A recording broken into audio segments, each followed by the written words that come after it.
Episode 1, 7211956.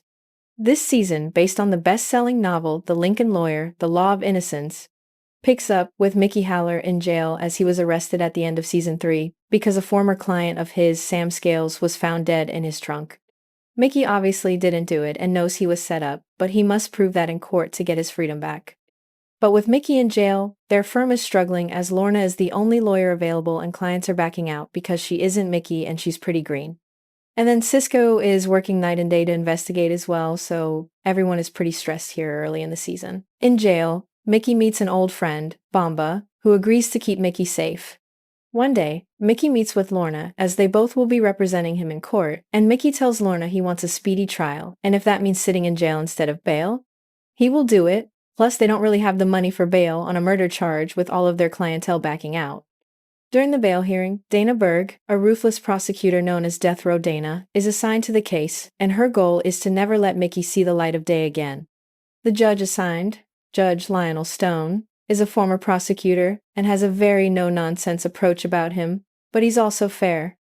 Meanwhile, Mickey's ex-wife Maggie and their daughter Haley are also dealing with the effects of Mickey being behind bars, and it's taking a toll on all of them.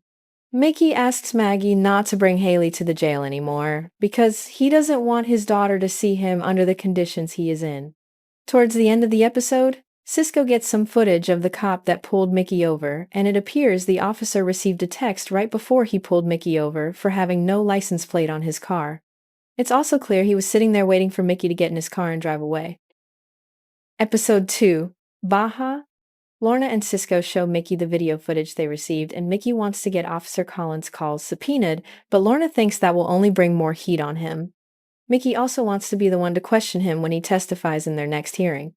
The following day, when the officer takes the stand, Mickey traps Collins in a lie, but then Haley and Maggie walk in, and he decides against eviscerating Collins for some reason. Afterwards, Lorna asks why he didn't attack Collins like he could have, and Mickey says he doesn't want the case to be dismissed on some technicality. He wants to prove his innocence completely and get full exoneration, and the only way that can happen is during a trial in front of everyone. Lorna then says they have to find the real killer for that to happen, and he agrees. A little later, Lorna tells Maggie that Mickey wants to be fully exonerated in court, but Maggie thinks it's a heavy risk because if he loses, he could get sentenced to life behind bars.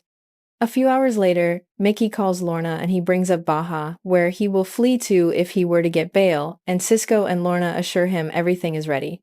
The following day in court, it turns out the county deputies were eavesdropping on Mickey's privileged phone calls as he was talking to his lawyer, and when Dana brings up Mickey's plan to flee to Mexico, Mickey proves that it was a test to out them breaking the law. Judge Stone is appalled by the prosecution's tactics and grants Mickey bail. On the outside, Siegel warns Mickey that he will have the whole sheriff's office trying to get back at him now, and Mickey knows.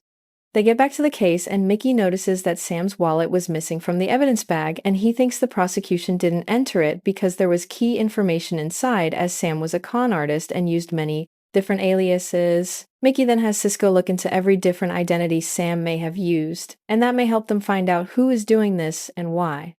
The episode ends with Mickey getting an ankle bracelet put on, and he's not allowed to leave Los Angeles without permission. Episode 3, 48 Hours. On the way to the courthouse, Mickey runs into Bomba, who is now out on parole, and Mickey offers Bomba a job as his driver. In the courtroom, Mickey summons the lead investigator, Kent Drucker, to the stand and asks him why no ID or wallet was found in Discovery, and Drucker says they didn't find one, which Mickey finds odd. Mickey then shows 2 photos from the crime scene showing a rectangular pattern in Sam's pocket, and Drucker says no wallet was turned over to him, which shocks the courtroom.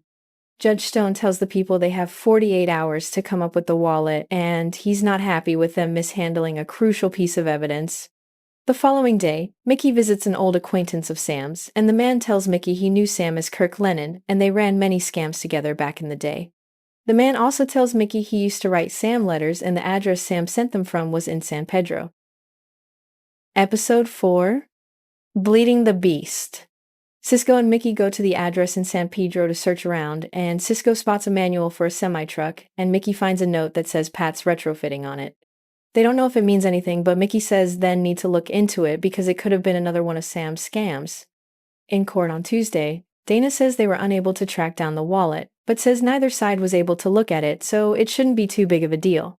But Mickey wants it noted that the same detective that is handling his case was responsible for the wallet being missing, and Judge Stone agrees. Later that day, Mickey goes with Izzy to this Pat's retrofitting business he found on the note, and it's actually a business that makes customizable driver seats for disabled people. When Mickey asks the owner for any clients he had, the man says he's not allowed to share that because of HIPAA laws. But Mickey goes behind the owner's back and ends up paying his nephew off to give him their full list of clients. When Cisco runs through the list, he is able to narrow down Kirk Lennon, Sam's alias, who delivered product to a business called BioGreen, who makes biofuel from bio-waste. Mickey thinks whatever recent scam Sam was running, it has to do with this company. Izzy starts looking into the company, and she discovers a lot of these biofuel companies are fraud businesses that they use to gain the system for financial advantage. When Izzy asks a journalist who started an article on it, the man says he didn't do any follow-ups because he received a cease and desist from the FBI, which she finds odd. Izzy tells Mickey this, and he now thinks the FBI is hiding something and it may deal with Sam Scales. The following day, Mickey asks Judge Stone for a court order so he can speak with the FBI, and it takes some convincing, but the judge signs the form. Cisco and Mickey then visit the LA FBI office, and it really pisses off the agents inside, but they leave the form behind. That night, two FBI agents, Agent Vasquez and Agent Don Ruth, visit Mickey's doorsteps and pretty much tell him to screw off and threaten him, and says to stay out of their business. Luckily, Haley recorded the whole interaction. Episode 5. You're the one that I want. Mickey recognized Agent Vasquez as the agent that was assigned to a case of his in a previous season, and Mickey ousted a guy named Alex Gazarian into pleading the fifth, but since doing that, Agent Vasquez's secret investigation into Gazarian was compromised. Mickey wonders if Sam and Gazarian were doing business together, because Gazarian was a mob boss, and maybe Sam crossed the wrong guy. And Gazarian would have a reason to frame Mickey for Sam's murder. Mickey just has to figure out what the FBI has to do with it, and he theorizes Sam may have been an informant. Meanwhile, Izzy and Cisco do some more digging into BioGreen, and it was owned by two people, Janine Ferrigno and Spencer Bagwell. They divide to go look into these two cats. Elsewhere, Mickey receives an anonymous folder, and inside it is an arrest report for Sam a few years back, but it was never on his rap sheet as he was arrested under the name Kirk Lennon. Mickey and Bamba go to ask the police station about this and learns that an FBI agent, Agent Vasquez, picked him up from the station. The following day, Detective Drucker shows up at Mickey's house with a warrant to go through Mickey's financial records. Drucker finds something in a file cabinet and takes it with him, but Mickey has no idea what it is. Meanwhile, Izzy continues looking into Spencer and Janine, and she learns those two went to school with Gazarian back in the day. Later that night, Lorna calls Mickey to tell him Dana needs them at court first thing in the morning, and they realize this could only mean she found something in the search warrant. Lorna thinks Dana is pursuing a new indictment for murder with special circumstances, which would automatically put Mickey back in jail because the charge requires no bail. Lorna asks Maggie for advice because she is overwhelmed and doesn't know what to do. In court the following morning, Lorna is nowhere to be found, and Mickey is confused. But then Maggie walks in the courtroom, and she will now be Mickey's co-counsel, not Lorna. Maggie has been a prosecutor her whole life, but is now switching sides to defend her ex-husband, as she knows he's innocent. Episode 6. 50-50. Mickey steps out to ask Maggie what is going on, and she says it was too much stress on Lorna and she's better equipped to handle this because she knows Dana Berg and how she operates. Back in court, Dana is dropping the last murder charge and is now superseding an indictment for first-degree murder with a special circumstance for murder for financial gain. Mickey pleads not guilty, and Dana wants Mickey put back into custody as their law says you can't be on bail with murder for special circumstances. Drucker takes the stand and says he found a letter in Mickey's file cabinet of Mickey threatening Sam Scales to pay his past overdue attorney fees or he will collect by any means necessary. Dana believes Mickey meant murder when he says by any means necessary and collected his financial losses from Sam's estate. Mickey says he didn't write the letter and he's never even seen it before. Maggie even argues that it's not even signed, but Drucker insists the letter establishes a motive to kill. Elsewhere, Cisco tracks down Janine Ferrigno and starts following her everywhere, and learns from a hotel employee that she had been seen with Gazarian recently, like they were dating. But then a little later, Cisco is attacked by a pair of men who probably work for Gazarian. Back in court, the judge meets in the middle. He offers Mickey to choose between bail or waive his right to a speedy trial. Mickey asks for a moment to consider it, But outside the courtroom, he is saddened to learn Legal Siegel, his mentor, died of a heart attack. When he goes back in to make his decision, he decides to go back to jail so he can still have a speedy trial, as he doesn't want to delay any longer. Maggie and Lorna are perplexed by this decision. Episode 7? Honor Among Thieves. Mickey goes back to jail, and his first visitor is his mother, and Mickey asks her to take Haley to Mexico with her for a while, at least until the trial is over and the media attention dies down. The others go to Legal's funeral, and Lorna is upset with Cisco for getting caught and beat up by Gazarian's men, but he says he was able to place a tracker on Janine's car, so they have that at least. Maggie and Mickey get back to work on the case, and they believe Sam was working for BioGreen, a fraudulent company, and the owner, Janine Ferrigno, was dating Gazarian, and they eventually learned Sam was an FBI informant, so they had him killed and wanted to frame Mickey for it. Pretty plausible theory, at least to me. They just have to find the evidence to support their theory. In court the following day, Dana learned that Mickey and Cisco went through Sam's home in San Pedro and didn't include that address in discovery, and Mickey says it was just a hunch, and they didn't find anything anyway. Stone does give Mickey a warning for not clearing it with the court, and he apologizes. After jury selection, the actual trial starts, and both sides give their opening statements to the jury. Officer Collins is the first one called to the stand, and after Dana is done, Mickey gets to follow up. Mickey accuses the officer of being told to follow him and pull him over the second he drove away. The cop denies it, but then Mickey shows video proof that the cop had a burner phone he didn't tell anyone about. Officer Collins then spits out that he was having an affair and would text his mistress on that phone. Nothing about Mickey. In jail later that night, the deputies still haven't forgot how Mickey made them look a fool earlier in the season, and they pay off some inmates to beat Mickey senseless, and he is put in solitary confinement by the warden for his own safety. Episode 8. Confirmation Bias.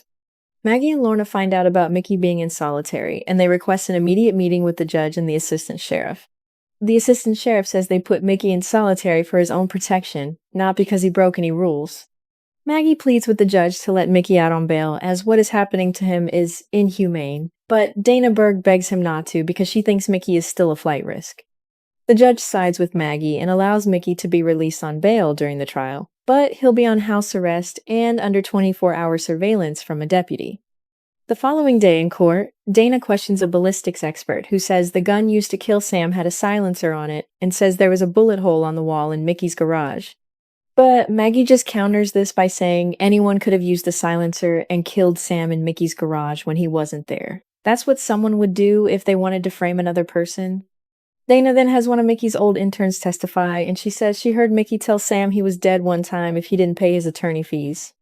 Maggie gets the girl to admit Mickey was using a figure of speech and that she was just bitter. Mickey let her go and she wanted payback. Meanwhile, Cisco is still trying to track down Gazarian and Janine with the tracker he planted, and he eventually is able to serve them with a subpoena. Cisco thinks they should be good to go, but when he leaves the hotel, Gazarian jumps off the balcony to his death. In court, Drucker takes the stand once again and says, when they recently searched Mickey's electronic records, they found an email about a fraudulent charity Sam set up and was endorsed by Mickey. And this is obviously the first time Mickey has ever heard of this. Episode 9. October Surprise. This one begins with Cisco trying to talk to Janine and get her to trust him and believe he is on her side.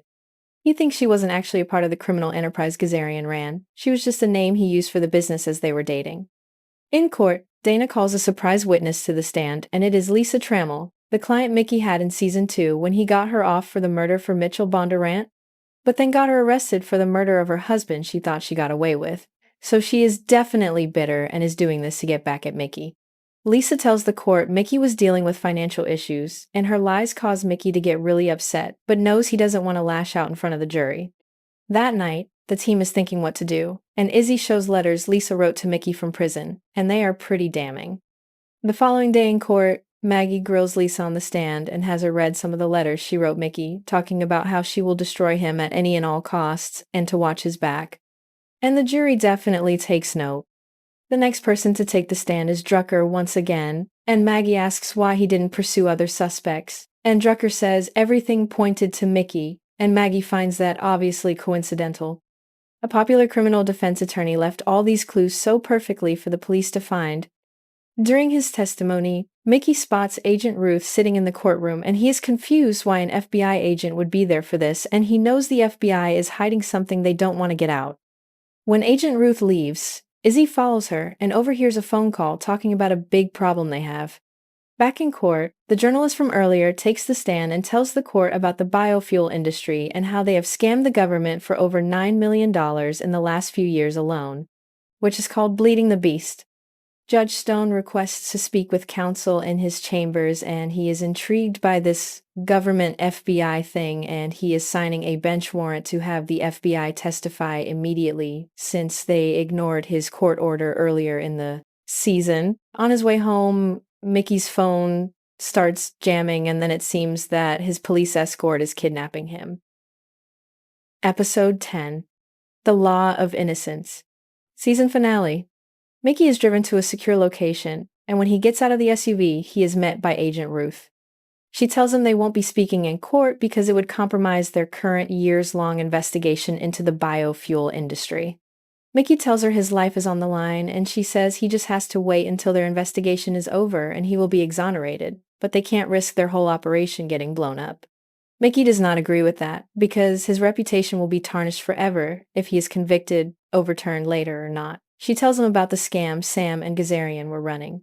They were scamming the government by pretending to deliver many barrels of fuel, but they were just redelivering the same barrels over and over again, just with different labels, while still getting paid for each run.